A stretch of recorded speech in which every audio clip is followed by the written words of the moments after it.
get set. Where them haters, where them hoes, where them throws, you know what I'm saying? Cecil. This is why I train in martial arts. This is me trying to recreate a lecture I gave spontaneously in one of my classes recently about a phenomenon that I call violence experience. I'm pretty sure I've done a video talking about this, but I really wanted to do this again to really drive this point home. The idea for violence experience comes from two places. One place you may have heard of if you're in the world of martial arts or self-defense. That's Mark Animal, in quotes, Mac Young. The other is from the guy who's been a Mark Mac Young in my life, my big brother, my brother Anthony. My big brother Anthony Washington. I've told people by the time I cracked open a Mark Mac Young book, I was like, this is my brother talking. Because I heard a lot of that type of stuff growing up in even more colorful language than what Mark has put in his earlier work. From my brother mostly, but from a lot of relatives too. Sometimes when people would start talking about things, I guess because I was the youngest and they wanted to warn me away from the evils of the streets or whatever, it was like I would get a free clinic while they're eating crabs and drinking beer that I wasn't allowed to have because I was too young. And they're telling me how a lot of these people think. But in a nutshell, violence experience is what it sounds like. It's people who have experience at being violent. Like criminals. Basically, criminals, that's what we have to deal with. And other types of maniacs, bullies, for example. That explains a lot of times why you may hear stories of he or she had a black belt in karate, then why in the world do they still get beat up if karate is so good? Because even though I do taekwondo, it's karate. Everything's karate. Even though taekwondo does come from karate, hence the confusion.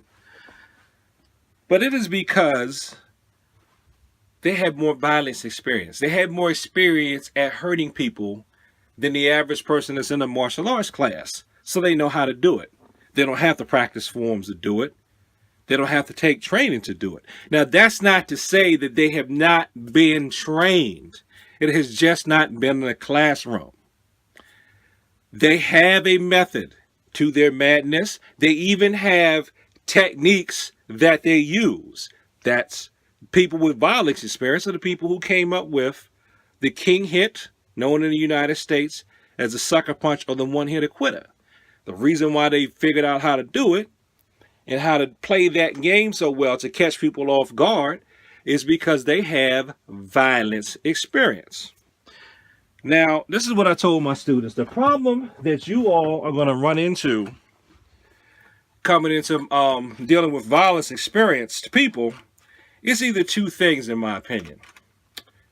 You either aren't going to react strongly enough, or you're going to react too much.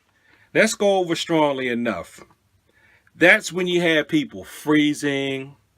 They do a half-hearted block because when I say come in there with full intensity, come in there with full intensity, bring that up block up, get it up, get it up. They want to overuse muscle instead of just doing properly and with some force. Yeah, there may be some, but not that much if you do it with structure.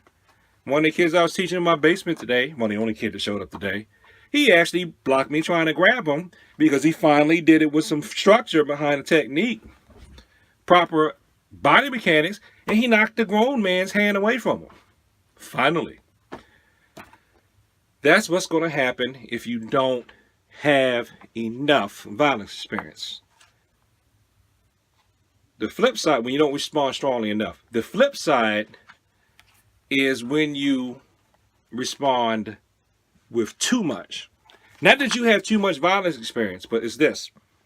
Because you don't have a lot of violence experience, your response to what they do is going to be overboard. If you want a good YouTube example of that, I'm down here looking for a book. I still got this guy's books up here. Oh, this is him too. It's Master Ken. You know how everybody makes fun of Master Ken? He's like, when they come at you, grab the groin. attack the knee, attack the elbow, throw him down, break the neck, break the spine, break the elbow, stomp the groin, attack the knee, stomp the groin again, and rip his tongue out. You know, so let's say somebody comes up to sucker punch you, right? You manage to hear them and feel it. You actually intercept the sucker punch, and you miraculously pull off that armbar that you've got, and you got him down on one knee, right? And he's going, my bad, man, my bad, I'm sorry, right? I might even let you get, but I'm not a lawyer, so don't quote me. I might let you get one hit, but you don't do that. You get him down, and then you break into Yip Man chain punching until he's knocked unconscious and he's bleeding. Or you've already got him down. He said, stop, right? This is probably what's much more likely to happen with any styles that I've formally studied. You get the person down. You say, stop. Now, you know that in class if somebody says stop, you stop. But because you got a control problem and you in your pride and your ego, you break the arm. Because you get scared and you think, if I don't break his arm, then they might come after me. And you think that because you don't have violence experience. Because you don't have a lot of violence experience, it's beyond you that you have to respond with what they call, I think they call it degrees of force, different levels of force. See, that was the one problem I had with what I learned when I was in the military. And let's be clear. The military was not wrong in what they taught me. They were teaching me for what they were teaching me. Meaning, I'm going to be going to war. Let's teach him to fight like he's in a war zone.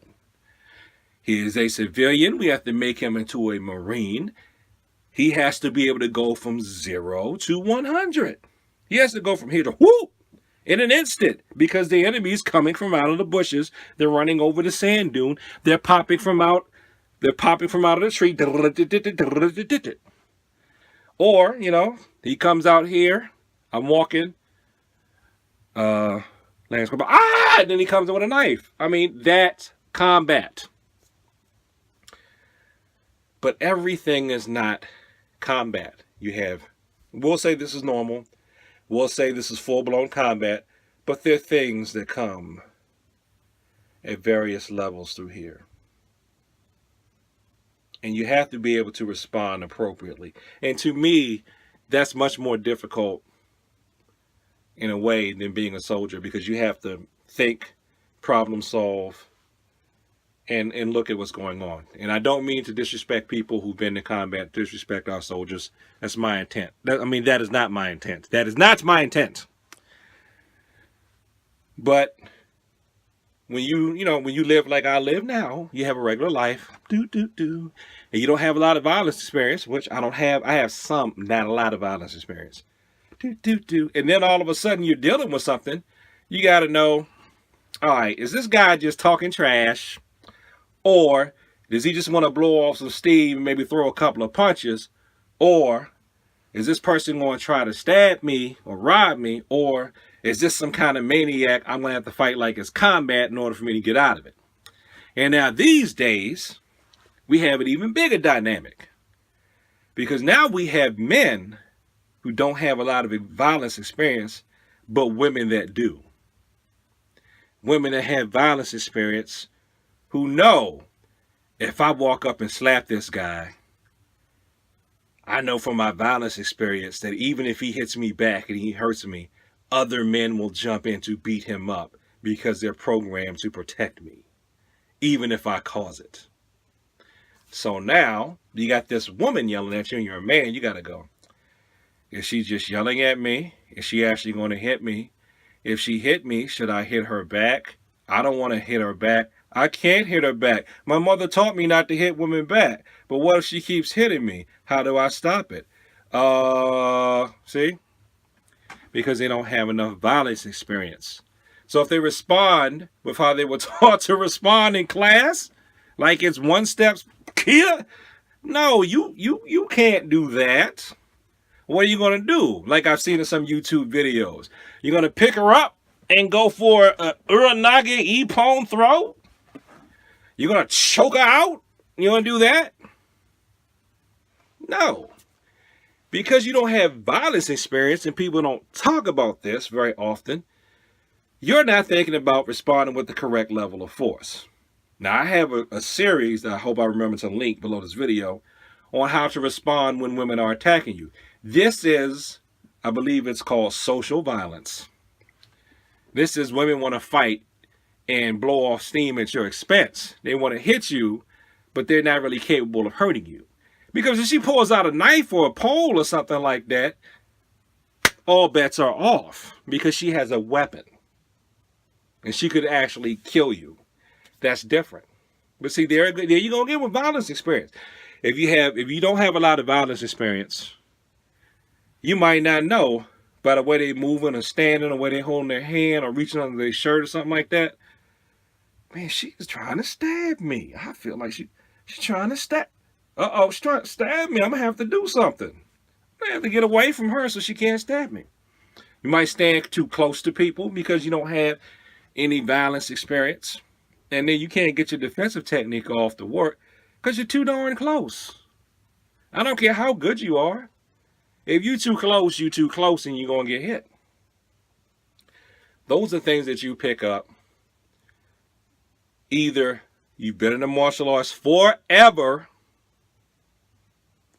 or you have violence experience, or you can get people who did me, pulled my coattail, people that, pull my shirt, that have violence experience. Hey, man, you stand too close to people. A couple people did that when I was coming up. Man, why you stand so close to people? What, am I up on them? Like, no, you stand too close to that fool. That, I was going to say the N-word. That, I'll say, trigger. That trigger could haul off and hit you beside the head at any time, man. You shouldn't be walking that close to people. What you doing, man? What you doing, cuz? Oh, I'm sorry. I know. Yeah, because you're reading them books and stuff. That's why you don't know. They have violence experience. Some people get violence experience because they live in a violent environment. Other people get violence experience because they're violent. But either way, or like me, some of us, I got violence experience because I was a nerd and was the target of the violence. Either way, and I was the run of my litter. However you get it, you can get some of that wisdom and you use that to augment your martial arts training so you know how to respond. Because you can't respond overboard and you can't respond underboard. You have to be like the third bowl of porridge. You have to respond just right.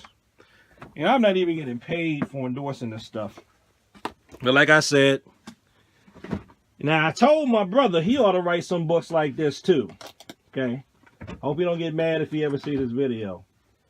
I told him he should write something. I told him, matter of fact, if I ever meet Mark Mac Young, I'm going to see if he can meet my brother. Because I bet you they would have a good old time. But here's a couple of books that would get you started. This is a book by Mark Mac Young. Knives, Knife Fighting, and Related Hassles, How to Survive a Real Knife Fight. This is not a pro slice people up book. This really tells you, especially the first part of the book, tells you how people hide some of this stuff. Okay? The way they're standing. And this is another one. This one is really good too. Violence, Blunders, and Fractured Jaws, Advanced Awareness Techniques, and Street Etiquette. There is a street etiquette. I could sum it up like my grandmother used to, God rest her soul. Saying, honey, baby child, you get more flies with honey than you do with vinegar. That's pretty much, that's an oversimplification, but that's the gist of street etiquette. Don't disrespect people and give people a reason to smack you upside the head or worse. Don't be a jerk. What do you talk about in Taekwondo? Courtesy. What do you talk about in Judo? Mutual welfare and benefit. So those are two books just to get you started. There's another one that I'm reading right now. That's by Mark Mac Young, and I forget the other person's name. that really is it's even on a more advanced level. I have to read that book slowly because a lot of that stuff is not a book that's you meant to just speed through. You got to take it and then digest it. Think about what they're talking about and go on. But I will say that it's confirmed a lot of stuff that I learned because I got primers and I guess practicums, trainings from people with violence experience. So, but again, I like these books and I like when the people that have full blown violence experience will talk to people because I would be like, with violence experience, I would be like a purple belt, not quite a brown, maybe a low level brown belt, or maybe a really good blue belt. In that I know how to do and how to avoid stuff, but tell you how to do it, I've just recently learned how to tell you how to do it. And plus, I don't have the black belt authority in that. So a lot of you aren't going to believe me. See, a lot of you don't believe when people say things about violence experience. You don't believe those of us who are like non-violent but can negotiate through violent environments fine without irritating people. You only believe it when the people who have been to jail and stuff like that tell you. I guess they're more of an authority. Okay? So, just to recap, violence experience. Those of us who are martial artists who don't have a lot of violence experience, we have to be careful. We have to be careful not to respond strong enough or to go over, or to not go overboard so that we don't end up in jail unnecessarily. So thanks for watching this video. Like, comment, subscribe. Please share this with people. Like talk about the martial arts and self-defense. And peace.